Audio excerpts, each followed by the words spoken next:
ये 5 पाप और ये कषाय दोनों साथ साथ ही चलती हैं। जहां जहां पर कषाय होती है वहां वहां पर ये पाप भी होते हैं। तो अपन ने पिछली 2 कक्षाओं में इन 4 प्रकार की कषायों का स्वरूप समझा था। अचिंती जी, आप नाम बताएंगे चारों प्रकार कषायों का? भैया क्रोध, मान, माया, लोभ। बहुत अच्छा। क्रोध, मान, माया और लोभ, जग में 4 कषाय। ये 4 प्रकार की कषाय होती है और इन कषायों के वश जीव घोर पाप करता है। आज थोड़ा हम आप लोगों से पूछेंगे कि आपको क्लास कषायों के बारे में क्या क्या पता है। हाँ ज्योति जी, आप बताएंगी क्रोध क्या होता है? गुस्सा करना क्रोध है। हाँ, गुस्सा करना क्रोध कहलाता है। और गुस्सा किस किस कारणों से आता है? अपन को डेली में प्रैक्टिकल में सोचें तो गुस्सा आपको किस किस कारणों से आता होगा? काफी सारे कारण हो सकते हैं जी, इनका हाँ बहुत कारण हो सकते हैं और इनका अपन सबको कॉमन करें तो मेन कारण ये होता है कि जब कोई कार्य हमारे अनुसार नहीं होता तब हमें क्रोध आता है। हम चाहे कि कार्य इस तरह से हो पर वैसा नहीं होता तो वहां पर क्रोध आने लग जाता है। और वहां पर हम रीजन भी नहीं सोचते कि क्यों क्रोध आ रहा है। जैसे हम चल रहे थे और ऐसा होता है ना कि हम चल रहे हैं और पैर की जो छोटी उंगली होती है फर्नीचर पे टकरा जाती है, किसी तो बहुत दर्द होता है, तो वहां पर हम फर्नीचर पे गुस्सा करने लग जाते हैं। पर ना फर्नीचर की कुछ गलती थी इसमें, फिर भी वहां पर क्रोध आ जाता है। यानी क्रोध तब तब आता है जब हम कोई वस्तु हम चाहते कि हमारे कंट्रोल में हो और उस तरह से नहीं चले, तब वहां पर क्रोध आता है। इस तरह से ही चारों कषाय तभी होती है जब हम बाहर की तरफ दृष्टि करते हैं। तो अभी हम इन चारों कषायों का स्वरूप जो अपनी पुस्तक है मंगल प्रज्ञा भाग 2 इसके आधार पर पढ़ेंगे। हाँ अचिंत्य जी, आप ये पैराग्राफ पढ़ेंगे यहां से, जब हम ऐसा मानते हैं, ये यहां से। जी भैया जी। हाँ पढ़िए। जब हम ऐसा मानते हैं कि किसी ने मेरा बुरा किया तब क्रोध उत्पन्न होता है। चिढ़ना, ये भैया क्या लिखा है? चिढ़ना, झुंझलाना। झुंझलाना, गुस्सा करना क्रोध कहलाता है। जब हमें किसी के प्रति अनिष्ट कल्पना खत्म हो जाती है, अर्थात हम ऐसा मानते हैं कि कोई भी मेरा बुरा करने वाला नहीं है क्योंकि मैं तो आत्मा हूँ, तो क्रोध कषाय स्वयं ही समाप्त हो जाती है। हाँ बहुत अच्छा। यहाँ पर सर्वप्रथम क्रोध कषाय के बारे में समझा रहे हैं कि क्रोध कषाय क्या होती है। मूलतः गुस्सा करने को ही क्रोध कहते हैं। क्रोध कब कब कब आता है? जब हम किसी चीज को अनिष्ट मानते हैं। अनिष्ट अर्थात हमारे लिए बुरी, हमारे लिए हानिकारक, तब जाकर हमें क्रोध आता है। जब हम ऐसा मानते हैं किसी ने मेरा बुरा किया या किसी के द्वारा मेरा बुरा हो सकता है, तब वहां पर क्रोध उत्पन्न होता है। इसके लक्षण होते हैं चिढ़ना, झुंझलाना, गुस्सा करना, यह भी क्रोध कहलाता है। जब हमें किसी के प्रति अनिष्ट कल्पना हो जाती है, अर्थात हम ऐसा मानते हैं कि कोई भी मेरा बुरा करने वाला नहीं है क्योंकि मैं तो आत्मा हूं, तो क्रोध कषाय स्वयं ही समाप्त हो जाती है। क्रोध कैसे समाप्त होगा? कि जब हम ऐसा मानने लगे कि मैं आत्मा हूं, बाहर के पदार्थ मेरा कुछ भी नहीं कर सकते, इन बाहर के पदार्थों में मेरा कुछ भी कंट्रोल नहीं है, जब हम ऐसा मानने लगेंगे तब क्रोध नाश हो जाएगा। इस प्रकार से क्रोध कषाय की चर्चा चली थी। एक टॉपिक अपन ने ये भी लिया था कि कषाय और पाप में क्या डिफरेंस है, क्योंकि क्रोध कषाय भी होती है और हिंसा पाप भी होता है, तो दोनों में डिफरेंस अपन ने चर्चा करी थी। दीपल जी आप बताएंगे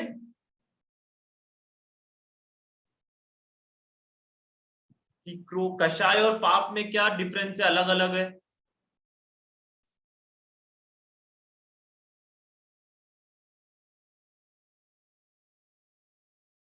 चलिए कोई नहीं। हाँ दीपल जी आप बताएंगे। कषाय अंदर से जो हाँ कषाय जीव के अंदर के परिणाम होते हैं और जो 5 पाप होते हैं वो बाहर की क्रियाएं होती है। यानी कषाय और पाप दोनों साथ साथ में ही चलते हैं, परंतु कषाय मेन कारण होता है और पाप उनका रिजल्ट होता है। जैसे अपन पानी को गर्म करने लगाएं तो उससे भाप निकलती है, वैसे ही कषाय के द्वारा पाप होता है। यदि कषाय नहीं होगी तो पाप नहीं होगा, इसीलिए कषाय है वो पाप से ज्यादा भयंकर है, क्योंकि कषाय के कारण ही पाप होता है। कषाय वो फोर्स होती है, जैसे अपन रबर बैंड को खींचते हैं तो वो टूट जाता है, वैसे ही कषाय के द्वारा जब जीव खींचता है तब वह जाके पाप करता है। इसीलिए कषाय पाप से ज्यादा भयंकर है। और कषाय अंदर के परिणाम होते हैं। क्रोध, मान, माया और लोभ, ये चारों अंदर के परिणाम है। और इनका जो एक्शन होता है वो होता है हिंसा, झूठ, चोरी, कुशील और परिग्रह। यानी कषायों से पाप होता है। इस तरह से कषाय और पाप का रिलेशन है। आया ज्योति जी आपको? हाँ। जी, तो क्या बताया, कषाय और पाप में कौन ज्यादा भयंकर है? कषाय। कषाय ज्यादा भयंकर। जी, बहुत अच्छा। और इसमें ऐसा भी है कि मान अकेले कषाय नहीं हो और सिर्फ पाप दिखे सामने तो वो पाप नहीं कहलाएगा। जैसे अपन ने उदाहरण भी लिया था अरहंत भगवान का, या फिर मुनिराज का उदाहरण लें कि मुनिराज चल रहे हैं, जमीन पर देख के चल रहे हैं, पर उनके फिर भी पैर के नीचे कोई कीड़ा आके मर जाए, कोई जीव जंतु आके मर जाए, पर वहां पर जीव जंतु मरा यानी हिंसा हो गई, पर मुनिराज को हिंसा का पाप नहीं लगेगा क्योंकि अंदर में कषाय नहीं थी, इसलिए हिंसा का पाप नहीं लगेगा। और दूसरी जगह पर हम बिना देख के चल रहे हैं, पर कोई जीव नहीं मरा, पर फिर भी हमें हिंसा का पाप लग जाएगा। क्यों? क्योंकि हमारे अंदर कषाय थी। इसीलिए कषाय ज्यादा भयंकर है, और अगर कषाय ना हो तो पाप भी नहीं लगता। ऐसी ही अपन ने क्रोध कषाय पर चर्चा चली। इस क्रोध कषाय के, हर एक कषाय के वश सारे पाप हो सकते हैं। जैसे गुस्सा आया तो गुस्से में आप हिंसा भी करोगे, गुस्से में आप झूठ भी बोल सकते हैं, गुस्से में चोरी भी कर सकते हैं, कुशील भी कर सकते हैं, परिग्रह भी कर सकते हैं। इस तरह से इस एक कषाय से 5 पाप हो सकते हैं। आगे यहाँ पे हाईलाइट में कह रहे हैं कि क्रोध है वह धधकते अंगारों की तरह है। जैसे धधकते अंगार, चारकोल होता है जलता हुआ कोयला, यदि आप उसको छुएंगे, आपने सोचा इस पे किसी दूसरे फेंक दूं, तो पहले तो अपना हाथ ही जलेगा, फिर दूसरे पे आप फेंक पाएंगे। वैसे ही क्रोध है। आप सोचे कि इस क्रोध से किसी का घात कर दूं, तो पहले उस क्रोध से स्वयं का घात हो जाएगा, फिर आप दूसरे का घात हो या ना हो वो तो अलग बात है। क्रोध धधकते अंगारों की तरह है, जो उसे उठाकर दूसरों पर फेंकना चाहेगा वह स्वयं भी जलेगा ही। द्विपायन मुनि की कथा भी अपन ने पिछली पिछली कक्षा में बताई थी कि कैसे द्विपायन मुनिराज को क्रोध आया और उस क्रोध के वश पूरी द्वारिका नगरी जलकर भस्म हो गई थी। इसीलिए यह क्रोध कषाय का जैसे तैसे हो अभाव करना। अब प्रैक्टिकल सोचें कि क्रोध कषाय का अपन अभाव कैसे करें, क्योंकि अपन डेली लाइफ में रहते हैं तो रोज किसी ना किसी बात पे गुस्सा तो आ ही जाता है, सभी को आता है, आपको भी आता है, हमको भी आता है। तो फिर क्या करें कि वो क्रोध हमें ना आए? तो इसके पॉइंट अपन ये लिख सकते हैं कि प्रथम तो अपन समता धारण करें। समता का मीनिंग होता है कि कैसी भी परिस्थिति आ जाए तो उसमें ज्यादा सुखी नहीं हो और ज्यादा दुखी नहीं हो, जो हो रहा है उसको वैसा ही होने दें। यदि हम ऐसा मान लेंगे कि जो हो रहा है वैसा होना ही था, तो हमें किस बात पर गुस्सा आएगा? कुछ बुरा हुआ तो वो भी होना ही था, कुछ अच्छा हुआ तो वो भी होना ही था। इस प्रकार से हम विचार करेंगे तो क्रोध को जीत सकते हैं। कोई बात चली और हमारे अनुसार नहीं चली, तो वहां पर ऐसा विचार करके कि ऐसा तो होना ही था, इसमें हम क्या ही कर सकते थे, हम क्रोध को जीत सकते हैं समता भाव धारण करके। हाँ, अब क्रोध के बाद क्रोध कषाय में कौन प्रसिद्ध हुए? द्विपायन मुनिराज। अब अगला आता है क्रोध के बाद मान कषाय। द्विपायन मुनि का स्टोरी क्या है? जी, द्विपायन मुनि की कथा ऐसी आती है कि भगवान नेमिनाथ जब द्वारिका नगरी बनी, भगवान नेमिनाथ का समवशरण द्वारिका नगरी में आया। द्वारिका नगरी के राजा थे राजा श्री कृष्ण और उनके बड़े भाई राजा बलराम। तो जब नेमिनाथ भगवान 22वें तीर्थंकर थे, उनका समवशरण जब द्वारिका नगरी में आया, द्वारिका नगरी थी वो कैसी, बहुत देवों के द्वारा बनाई गई थी। उस नगरी में देवों द्वारा पूरा समुद्र के बीचों बीच समुद्र को सुखाकर, जैसे लौकिक में अपन जैसे लौकिक में कथाएं सुनते हैं ना कि ग्रीक में एक शहर था एटलांटिस, वो पानी के अंदर डूब गया था, वैसे ही अपने यहाँ कथा है, कथा क्या सत्य घटना है द्वारिका नगरी की। द्वारिका नगरी इंद्रदेव के द्वारा समुद्र के बीचों बीच राजा श्री कृष्ण के लिए बनाई गई थी। समुद्र को बीच से सुखाया। इस नगरी की लोकेशन थी जो भी गुजरात है अपना, उसके उधर, वहां पर इसको सुखाकर इस बीच में नगरी बसाई गई थी। यह नगरी, और यहाँ पर राज करते थे राजा श्री कृष्ण। तो राजा श्री कृष्ण वहां पे राज करते थे। एक बार नेमिनाथ भगवान का समवशरण उस नगरी में आया, तो सभी राजा एवं प्रजागण उनके दर्शन करने गए। उनके दर्शन करने गए, सभा लगी, तो वहां पर एक ने प्रश्न पूछा कि इतनी सुंदर देवों ने द्वारिका नगरी बनाई है, इसका कभी नाश भी होगा क्या? तब भगवान के दिव्य ध्वनि में आया कि इसी सभा में एक मुनिराज द्विपायन बैठे हैं। मदिरा के वश उन्हें क्रोध आएगा और उसी क्रोध से उनके शरीर से एक पुतला निकलेगा, जिससे पूरी द्वारिका नगरी नाश हो जाएगी। ऐसा सुनकर 12 वर्ष के बाद ऐसा होगा कि द्वारिका नगरी नाश हो जाएगी। कोई नहीं बचेगा, सिर्फ श्री कृष्ण और राजा बलराम, सिर्फ ये दोनों ही बचेंगे, बाकी सब जो भी नगरी में होंगे सभी मर जाएंगे। ऐसा तीर्थंकर की वाणी में उपदेश आया। अब तीर्थंकर की वाणी में उपदेश आया है तो वह तो गलत होगा नहीं। तो जो द्विपायन मुनिराज थे उन्होंने सोचा, अरे मेरे कारण इतनी हिंसा होगी, तो वे भी वो जगह छोड़ के चले गए। और राजा श्री कृष्ण को पता चला कि ये सब मदिरा के कारण होगा, शराब के कारण होगा, तो उन्होंने जितनी भी पूरे द्वारिका में शराब थी वो सब जंगलों में छुड़वा दी और समुद्र में फिकवा दी। और इस तरह से 12 वर्ष बीतते गए। तो सभी को पता था कि ये होना ही है, तो कितने ही लोग तो द्वारिका नगरी छोड़ के भी चले गए और कितने ही द्वारिका नगरी में रहे। तो जब 12 वर्ष पूर्ण हुए तो तिथियों का ऐसा फेर हुआ कि जैसे अभी होता है ना कि अष्टमी आती है, 14 आती है, इस तरह से अष्टमी कभी डबल हो जाती है, कभी कोई तिथि डबल हो जाती है। वैसे उस वर्ष ऐसा हुआ कि पूरा साल ही डबल हो गया।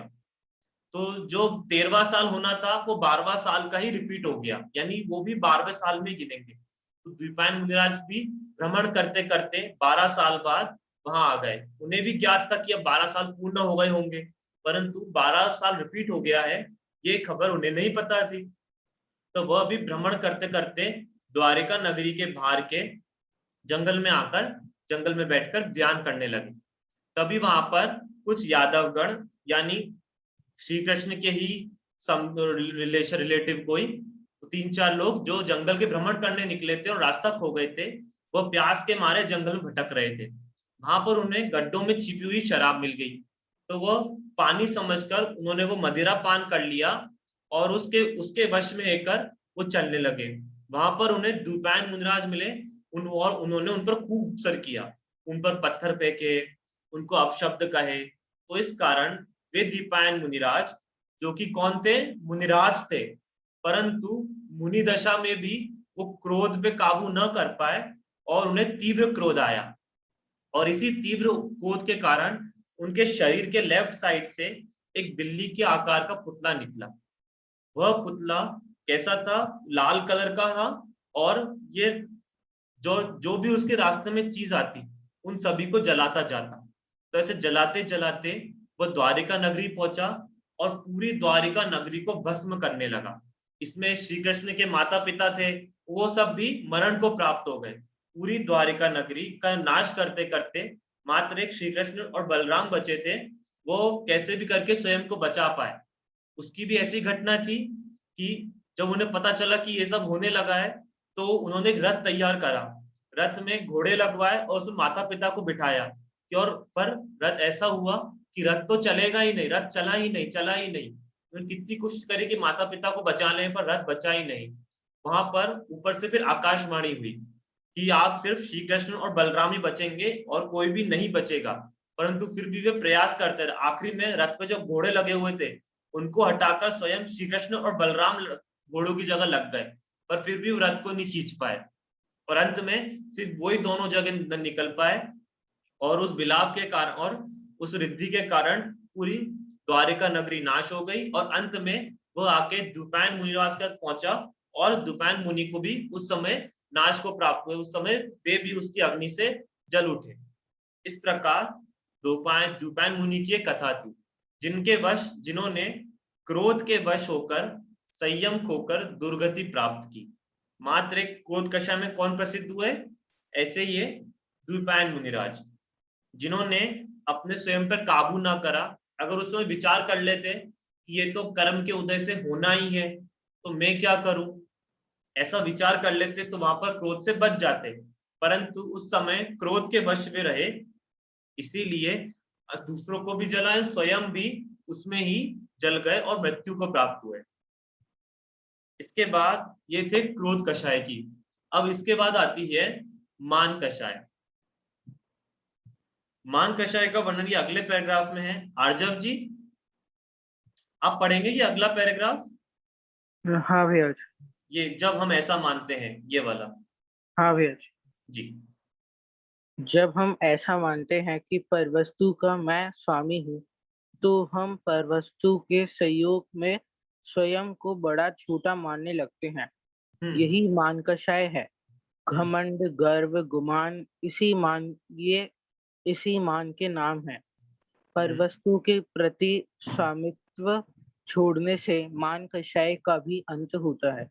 मान के वशीभूत होकर ही अत्यंत बलशाली अर्धचक्री रावण नरक में गया। हाँ, अपन ने पढ़ा है कि मान किसको कहते हैं? घमंड को मान कहते हैं। ऊंच नीच की भावना को मान कषाय कहते हैं। मैं अन्य सभी से ऊंचा हूं, बाकी सभी मुझसे नीचे हैं, इस तरह की मान्यता मान कषाय कहलाती है। तो ये मान कषाय के वश, मान कषाय का हम अभाव कैसे कर सकते हैं? सभी जीवों को समान मानकर। और इसमें सभी जीव में अकेले अपने सिर्फ जैन लोग नहीं, अपने घर वाले, अपने सिर्फ इंडिया वाले नहीं, इसमें सभी जीव ले लेना। यानी मनुष्य, त्रियंच, देव, मनुष्य, पेड़ पौधे, हवा, पानी, अग्नि, जितने भी जीव हैं, जिन जीव में जीव पाया जाता है, उन सभी को हम समान जानेंगे कि जैसा जीव मुझ में है वैसा ही जीव इनमें है। तो हम किस बात का घमंड करेंगे? जैसे हर जीव में अनंत गुण होते हैं, ज्ञान, दर्शन, सुख, चारित्र, इस तरह से अनंत गुण सभी जीवों में होते हैं। अब चाहे वो छोटी सी चींटी का जीव हो, चाहे वो बड़े से हाथी का जीव हो। तो जब हम ऐसा समझने लग जाएंगे कि जितने गुण इनमें हैं उतने ही गुण मुझ में हैं, तो किस प्रकार का मान करना? इस प्रकार से सभी जीवों को समान जानकर हम मान कषाय का नाश कर सकते हैं। इस मान में प्रसिद्ध कौन हुआ? यहाँ पर नाम आया है अर्धचक्री रावण। रावण का जीव, रावण वो भी नरक गए हैं। रावण कैसे? रावण को मान में क्यों प्रसिद्ध किया? क्योंकि रावण जब पता चला कि इस रावण थे, वो अर्धचक्री थे, प्रति नारायण। अपने जैन धर्म में 63 शलाका पुरुष होते हैं, वीआईपी पर्सन 63। तो इनमें एक प्रति नारायण और एक नारायण होते हैं। ये 3 खंड के अर्धचक्र यानी 3 खंड के स्वामी होते हैं। अपना जो भरत क्षेत्र है जहां पे अपन रहते हैं, वो 6 खंड में डिवाइड है। जब अपन आगे 3 लोग का वर्णन पढ़ेंगे तब उसमें अपन समझेंगे कि 3 की 6 खंड क्या है। तो यूं समझ लीजिए 6 खंड में से 3 खंड के ये भरत अर्ध चक्रवर्ती राजा थे, पर और थे ये प्रति नारायण। और एक रूल होता है जैन धर्म में कि अपने यहाँ प्रति नारायण और नारायण, इन दोनों में युद्ध होता है, जिसमें प्रति नारायण नारायण के द्वारा प्रति नारायण का मरण होता है और वे मर के नरक जाते हैं। रावण थे प्रति नारायण, और रावण का मरण, रावण को किसने मारा? ज्योति जी आप बताएंगे? मुझे नहीं पता। आपने रामायण तो सुनी होगी जैन धर्म की या फिर अन्य? अच्छा, राम ने मारा है? नहीं, राम ने नहीं मारा, अपने जैन धर्म में अलग कॉन्सेप्ट है। अचिंतित जी आप बताएंगे रावण का लक्ष्मण मरण जी किसके ने, हाथों हुआ? भैया जी लक्ष्मण जी ने मारा। ये हाँ, लक्ष्मण जी ने। लक्ष्मण जी, क्योंकि लक्ष्मण जी थे, वो थे नारायण, उनके द्वारा रावण का मरण हुआ था। तो यही रावण मान के वश होकर मरण को हुआ, क्योंकि उन्होंने घमंड के मारे कि मैं अर्ध चक्रवर्ती राजा, मैं इनके सामने क्यों झुकूं, इसलिए उन्होंने युद्ध करा और इसी मान के कारण वे मरकर नरक गए। इसीलिए यह मान कषाय से भी बचना चाहिए। और इस मान कषाय से हम कैसे बच सकते हैं? सभी जीवों को एक समान जानकर। ज्योति जी कैसे बच सकते हैं मान कषाय से? सबको इक्वल मानकर। हाँ, सभी को इक्वल, भैया सभी जी, को एक जैसा मानकर इस मान कषाय से हम बच सकते हैं। भैया जी, हाँ, वो लक्ष्मण जी नरक में क्यों गए? लक्ष्मण जी नरक इसलिए गए क्योंकि ये भी ये रूल है कि प्रति नारायण भी नरक में जाता है और नारायण भी नरक में जाते हैं। लक्ष्मण जी नरक में इसलिए गए क्योंकि अंत समय में उनका हृदय भी पुण्य धर्म में कम लगता था और दूसरे अन्य कार्यों में, युद्ध आदि कार्यों में। और जैसे नारायण और बलभद्र, इन दोनों का बहुत ही घनिष्ठ प्रेम होता है। श्री कृष्ण और बलराम, श्री कृष्ण नारायण थे और बलराम बलभद्र थे। वैसे ही लक्ष्मण जी नारायण थे और राम जी बलभद्र थे। इन दोनों घनिष्ठ प्रेम होता है। तो इसी राग के कारण, इसी प्रेम के कारण जो लक्ष्मण, जो नारायण होते हैं, वो मुनि दीक्षा भी नहीं लेते, वो धर्म में भी कम लगते हैं। और इसी कारण ये लक्ष्मण जी भी प्रति, जो भी नारायण होते हैं वे भी नरक ही जाते हैं। श्री कृष्ण भी नरक गए और लक्ष्मण जी भी नरक गए। और इसके तो पूर्व में राग से नरक थोड़ी होता है। जी, राग से नरक होता है, नरक गति की प्राप्ति होती है राग से। हाँ, विशेषकर राग से, इसमें जो भी चीज की अधिकता हो, राग की अधिकता होगी, मतलब नरक जो जगह है वो अधिकता की जगह है। अगर आपके राग की अधिकता है तो नरक जाएंगे। एक्सट्रीम जो होता है, अगर हर चीज, किसी भी चीज का एक्सट्रीम है तो उससे आपको नरक मिलेगा। राग का एक्सट्रीम है तो नरक मिलेगा, द्वेष का एक्सट्रीम है तो नरक मिलेगा। इस तरह से इसी के कारण जो नारायण और प्रति नारायण दोनों का नियम होता है कि वे नरक ही जाते हैं। पर अगले 2-3 भव में ये भी नियम होता है कि वो मोक्ष जाएंगे। जैसे रावण नरक गए तो अगले भव में वे जाके तीर्थंकर बनेंगे। लक्ष्मण जी नरक गए तो वे अगले भव में वहां से निकलकर उनके गणधर बनेंगे। और श्री कृष्ण नरक गए तो वो भी अगले 2-3 भव में मोक्ष को प्राप्त हो जाएंगे। मतलब उस भव में तो नरक जाते ही हैं, परंतु साथ में ये भी फिक्स है कि अगले 2-3 भवों में स्वर्ग हो, अगले 2-3 भवों में मोक्ष को प्राप्त कर लेंगे। इस तरह से अपनी ये मान कषाय की चर्चा चल रही थी। अब अगला है माया कषाय। हाँ दीपल जी, आप पढ़ेंगे ये पैराग्राफ, जब हम सोचते हैं, ये वाला। जब हम यह सोचते हैं कि छल कपट से ही कार्य की सिद्धि होती है, तब माया कषाय उत्पन्न होती है। माया कषाय के कारण मन में कुछ, वचन में कुछ और तथा काया में कुछ और ऐसे वक्तृता बनी रहती है। चालबाजी, ठगना इसी मायाचारी के नाम है। हाँ, जब हमें यह तत्व ज्ञान हो जाता है कि किसी भी कार्य की सिद्धि कर्मोद्य अनुसार कर्मोदय अनुसार ही है, हमारे प्रयास से नहीं, तो छल कपट का भाव नष्ट हो जाता है। मायाचारी के फल ही तिर्यंश गति की प्राप्ति होती है। मायाचार के कारण ही श्री मृदुमती नामक मुनिराज हाथी की पर्याय को प्राप्त हुआ। हाँ, बहुत अच्छा। अभी अपन ने, अच्छा, अभी अपन ने 2 का समझ लिया, अभी तीसरी है माया कषाय। छल कपट को ही माया कषाय कहते हैं।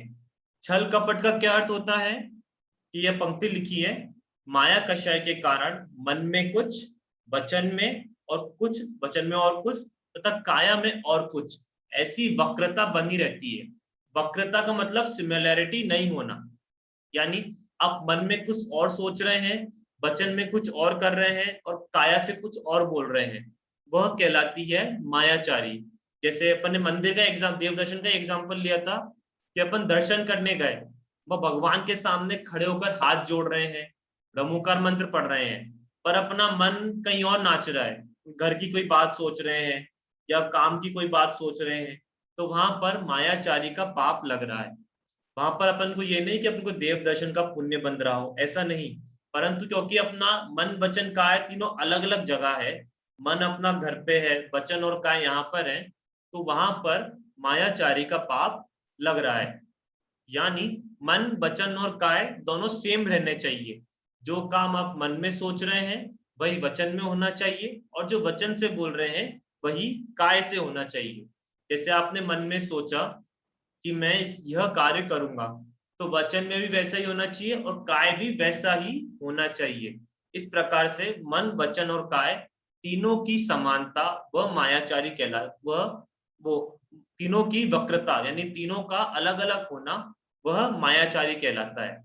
इसका एक नाम है छल कपट। यहाँ पे और भी नाम दिए हैं कि चालबाजी, ठगना, किसी का मजाक उड़ाना, कोई किसी प्रैंक करना, वह सब भी मायाचारी में ही आता है। और ये मायाचारी का नाश कैसे हो सकता है कि जब हम तत्व ज्ञान हो जाता है तब किसी भी कार्य की सिद्धि कर्मोदय के अनुसार ही होती है, हमारे प्रयास से नहीं, तो छल कपट का भाव नष्ट हो जाता है। यानी मायाचारी हम क्यों करते हैं, जैसे क्रोध हम क्यों करते हैं कि हमें किसी चीज को कंट्रोल में करना है, इसलिए हम क्रोध करते हैं। मान क्यों करते हैं कि हमें इसको ऊंचा दिखाना है, तो हम मान करते हैं। और माया क्यों करते हैं कि हमें कोई चीज चाहिए, तो जिस व्यक्ति के पास कोई चीज है उसकी हम तारीफ करेंगे, उसको उस पर मक्खन लगाएंगे, जैसे वर्ड आता है ना बटरिंग करेंगे, उसको मक्खन लगाएंगे, वह सब मायाचारी में आता है। कि हमारी इच्छा तो यह है कि हमें यह चीज दे दे, पर सीधा बोलेंगे तो नहीं देगा, तो हम उसकी तारीफ करते हैं, तो झूठ बोलते हैं, उसको सर पर चढ़ाते हैं, तो वह भी मायाचारी कहलाता है।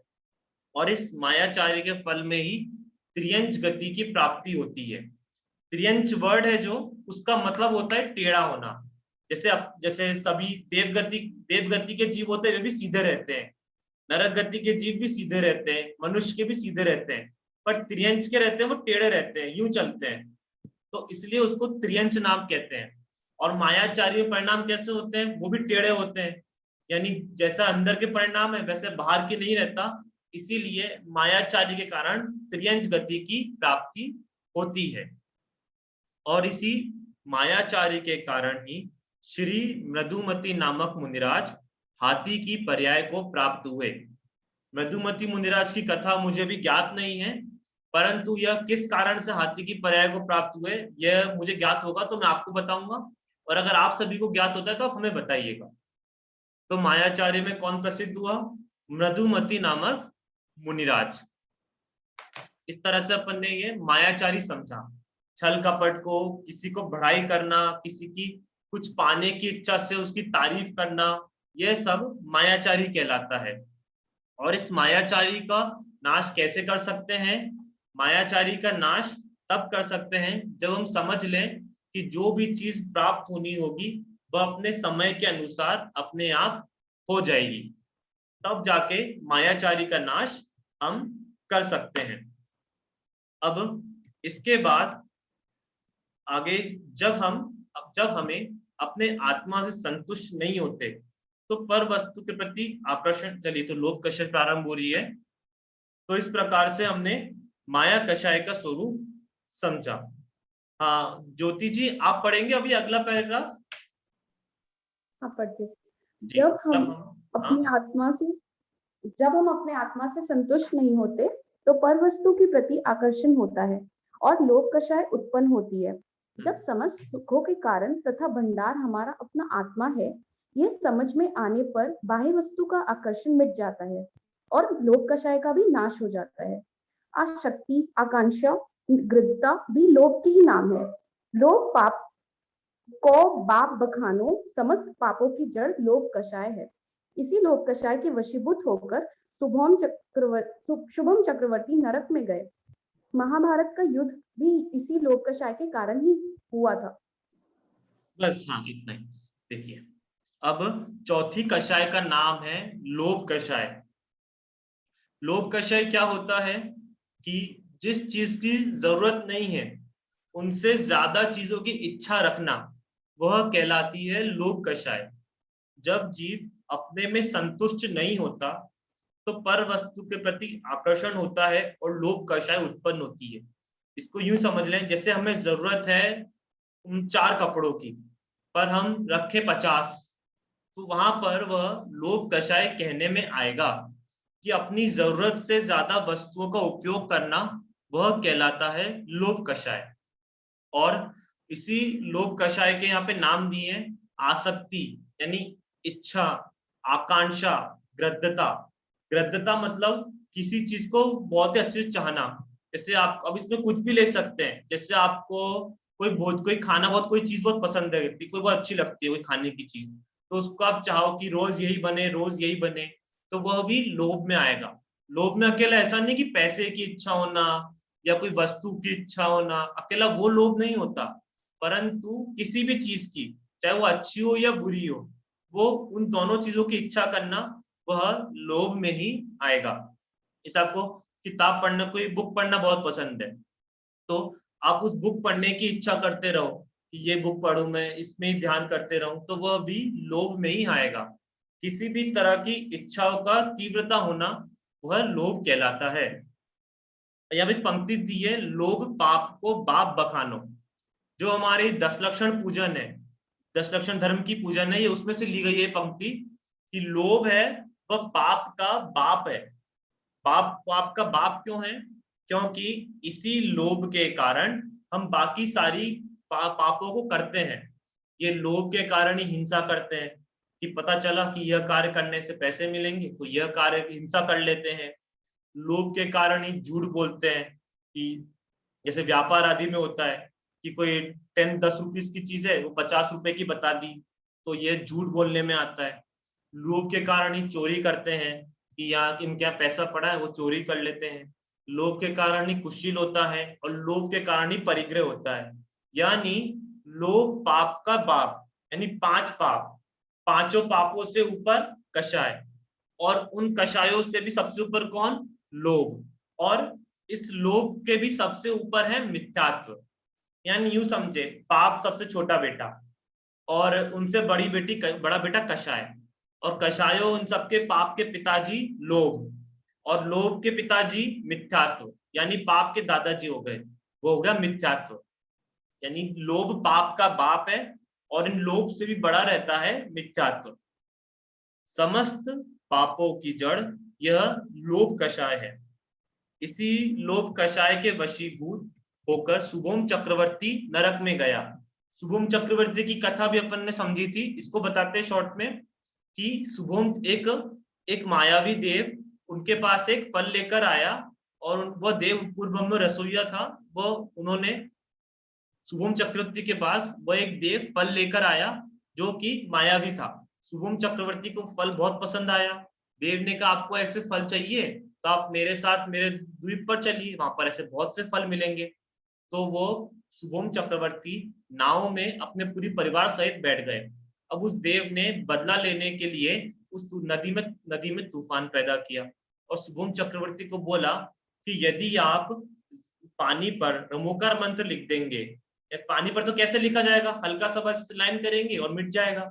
अगर आप पानी पे रमोकार मंत्र लिख देंगे और उसको पैर से मिटा देंगे तो जाके ये तूफान शांत हो सकता है। तो पहले तो मना किया उन्होंने, नहीं मैं नहीं करूंगा। पर उन्होंने कहा अगर आप ऐसा नहीं करेंगे तो आपको फल नहीं मिल पाएगा, जो टेस्टी फ्रूट आपको खाना है वह नहीं मिल पाएगा। तो उन्होंने उस फल के लोभ के कारण रमोकार मंत्र नदी पे लिखा। नदी पे लिखा क्या मतलब, ऐसे सिर्फ एक्शन करा और उस पर पैर से मिटा दिए। तो ऐसा करने के कारण उसी समय उनकी आयु पूर्ण हुई और वह शुभम चक्रवर्ती उस फल के लोभ के पीछे नरक में चले गए, मात्र एक लोभ कषाय के कारण। कहने को तो चक्रवर्ती 6 खंड के पूरे भरत क्षेत्र के स्वामी और देव उनकी आज्ञा में लगे रहते हैं, और फिर भी एक फल के लोभ के कारण नरक को प्राप्त हुए। इसलिए लोभ को बाप, कषायों का बाप का है। कि क्रोध तो अपन सब जानते हैं क्रोध बुरा है, मान सब जानते हैं बुरा है, माया सब जानते हैं बुरा है, पर लोभ कषाय को अपन बुरा कम कहते हैं। कोई ज्यादा लोभ कर रहा है, कोई ज्यादा धन आदि कमा रहा है तो उसकी तारीफ करी जाती है।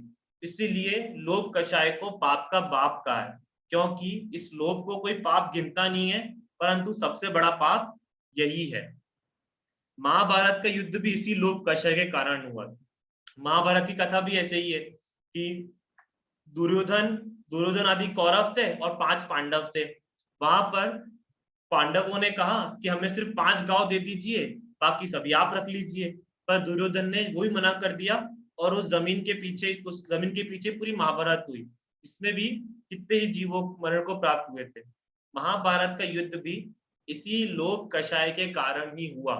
इसीलिए चारों कषायों में सबसे भयंकर लोभ कषाय को कहा है। और हमारे डेली में भी चारों कषायों में सबसे ज्यादा लोभ कषाय ही होती है। इस लोभ कषाय का नाश हम कैसे कर सकते हैं? इस लोभ कषाय का नाश हम कर सकते हैं संतोषी होके, कि हमारे पास जो है, जितना है उसमें ही सेटिस्फाइड रहे, उसमें ही संतुष्ट रहे, तो हम इस लोभ कषाय का नाश कर सकते हैं। इस प्रकार ये अपन ने चारों कषायों का स्वरूप समझा और इन चारों कषायों में जो जो फेमस हुए हैं उन सबके नाम समझे।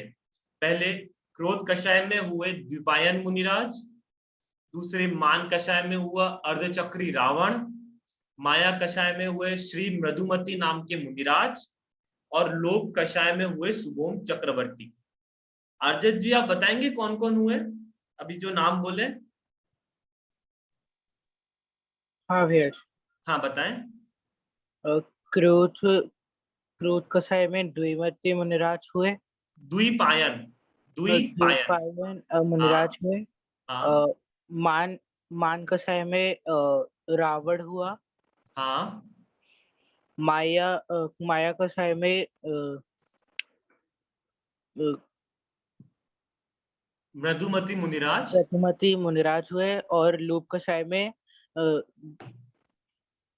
हाँ सुभोम चक्रवर्ती। हाँ दीपल जी आप बताएंगे।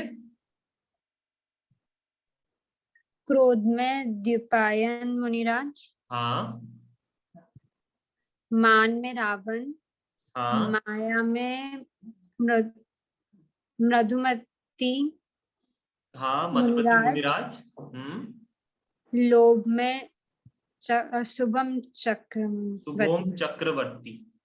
ज्योति जी आप बताएंगे।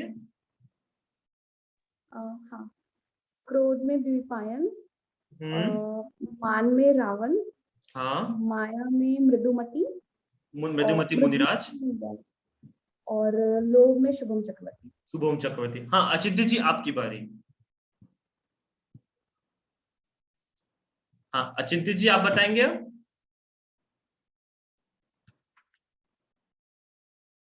चलिए कोई बात नहीं। तो इस तरह से ये चारों कषायों का स्वरूप अपन ने समझा और ये चारों कषाय का अपन नाश कैसे कर सकते हैं ये भी जाना। क्रोध का नाश कर सकते हैं समता भाव से, यानी जो भी हो रहा है वो वैसा होना ही था, उसमें मैं क्या कर सकता। इस प्रकार से क्रोध कषाय का नाश समता भाव से कर सकते हैं। मान कषाय का नाश सभी जीवों को समान इक्वल जानने से कर सकते हैं। माया कषाय का नाश ऐसे कर सकते हैं कि जो भी चीज जिस समय मिलनी होगी उस समय मिल जाएगी, उसके लिए क्यों प्रयास करूं, ऐसे विचार से माया कषाय का नाश कर सकते हैं। और संतोषी होने से हम लोभ कषाय का नाश कर सकते हैं। क्रोध का समता भाव से, मान का समानता से, सबको इक्वल देखने से, माया कषाय का कि जो वस्तु जिस समय मिलनी है उस समय मिल जाएगी, इस प्रकार के विचार से, और लोभ कषाय का संतोषी पने से, संतोष होने से, सेटिस्फाइड होने से हम लोभ कषाय का नाश कर सकते हैं। इस तरह से इन विचारों से हम चारों कषायों का नाश भी कर सकते हैं। अब आगे लेते हैं। यहाँ पर एक टॉपिक और दिया है कि क्रोध और मान ये दोनों द्वेष रूप कषाय हैं तथा माया और लोभ ये दोनों राग रूप कषाय हैं। और नीचे एक फुटनोट दिया है कि जब हम किसी को भला जानकर अपनाना चाहते हैं तो राग कहलाता है, और जब हम किसी को बुरा जानकर दूर करना चाहते हैं तो द्वेष कहलाता है। यानी कोई चीज हमें अच्छी लगती है और उसको हम रखना चाहें, वह कहलाता है राग। इस राग के दो भेद हैं, जो पीछे की दो कषाएं हैं, माया और लोभ। लोभ में अभी हम चीजों को रखना चाहते हैं, और मान भी कब करते हैं कि हम किसी चीज को पाना चाहते हैं तो उसके लिए छल कपट करते हैं, तब वह मान कहलाता है, यानी सॉरी माया कहलाता है। तो माया और लोभ ये दोनों राग का, माया और लोभ ये दोनों राग में आते हैं। और क्रोध और मान इसमें हम दूर करना चाहते हैं। क्रोध में जो व्यक्ति जिस समय क्रोध आता है उसको दूर करना चाहते हैं, और मान में जिन सब समय जो सब हमसे नीचा लगते हैं उनसे दूर रहना चाहते हैं। इस प्रकार से इनसे दूर करना चाहते हैं, तो ये दोनों द्वेष में आएंगे। क्रोध और मान कषाय द्वेष में आती है, माया और लोभ कषाय राग में आती है। ये बताएंगे अब ज्योति जी कौन कौन सी कषाय किस में आती हैं? हाँ, जी। क्रोध और मान द्वेष में, हम्म, और माया और लोभ राग में। हाँ बहुत अच्छा। माया और लोभ वह राग में आता है, और क्रोध और मान द्वेष में आता है। ये दोनों ही आत्मा को कसते हैं, यानी ये चारों ही कषाय आत्मा को कसती हैं। कषाय की अपन परिभाषा ही यही ली थी कि जो आत्मा को कसे अर्थात दुख दे वह कषाय है। तो इसीलिए ये आत्मा को कसने वाली कषाय को हमें दूर करना है। आत्मा का धर्म तो वीतरागता है, आत्मा का स्वभाव तो जानना देखना मात्र है। हम कौन है? हम आत्मा है, हम जीव है। हम अचिंत्य जी नहीं है, हम दीपल जी नहीं है, हम ज्योति जी नहीं है, हम मात्र एक आत्मा है। और स्वयं को ऐसा आत्मा देखने से ही यह कषायों का नाश हो सकता है। अंत में एक शिक्षा भी लिखी है कि जिन जीवों को दुखी नहीं होना हो वे कषाय नहीं करें। सिंपल सा सेंटेंस है कि अगर आपको दुखी नहीं होना तो क्या ना करें, तो वहां पर कषाय ना करें। हाँ आर्जव जी क्या लिखा है आखिरी सेंटेंस?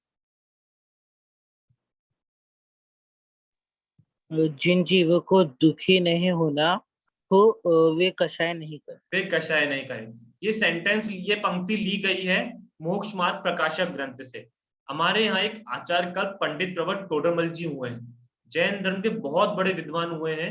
उन्होंने यह पंक्ति लिखी है, उनके द्वारा उनके ग्रंथ मोक्ष प्रकाशक में यह पंक्ति लिखी है। वहां से यह पंक्ति ली गई है कि जिन जीवों को दुखी नहीं होना हो वे कषाय नहीं करें। अगर हमें दुखी नहीं होना है, अगर हमें पक्का है कि हमें दुखी नहीं होना है, तो वो कषाय न करें। क्रोध नहीं करें, मान नहीं करें, माया नहीं करें और लोभ नहीं करें। और धीरे धीरे इन क्रोध कष, क्योंकि धीरे तुरंत तो जाएगी नहीं। ऐसा तो हो नहीं सकता कि आज रात को हम सोए और सुबह उठ के हमने पक्का डिसाइड कर लिया कि अब क्रोध करेंगे ही नहीं। क्रोध कषाय आएगी तो आएगी, नॉर्मल है ये कि हम परिस्थितियों में रहते हैं तो आएगी ही, परंतु धीरे धीरे उसको कम करते जाना, उसको कंट्रोल में करते जाना, तो धीरे धीरे हम कषाय को छोड़ते जाएंगे। जैसे अचिंत्य जी आपको दीवार पे कील ठोकनी हो तो आप एक बार में लगा जोर से हथौड़ा मारेंगे कि धीरे धीरे ठोकेंगे? दीपल जी? धीरे धीरे धीरे धीरे ठोकेंगे। तो अगर आप डायरेक्ट हथौड़ा फेंक देंगे तो आपकी कील भी मुड़ जाएगी। धीरे धीरे ठोकेंगे तो आपको कील ठुक जाएगी। वैसे ही कषाय को आप तुरंत नाश नहीं कर पाएंगे। धीरे धीरे, पहले ज्यादा क्रोध आता था, ज्यादा लोभ था, तो धीरे धीरे उसको कम करेंगे, तो धीरे धीरे जाके चारों ही कषायों का नाश हो जाएगा। इस प्रकार से अपना यह कषाय का पाठ पूरा हुआ। अब यहाँ पर इस पाठ से किसी को कुछ प्रश्न है?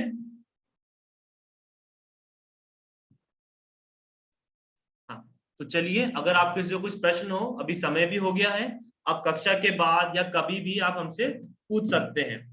और इसी के साथ आपके 3 पाठ पूरे हो चुके हैं मंगल प्रज्ञा से।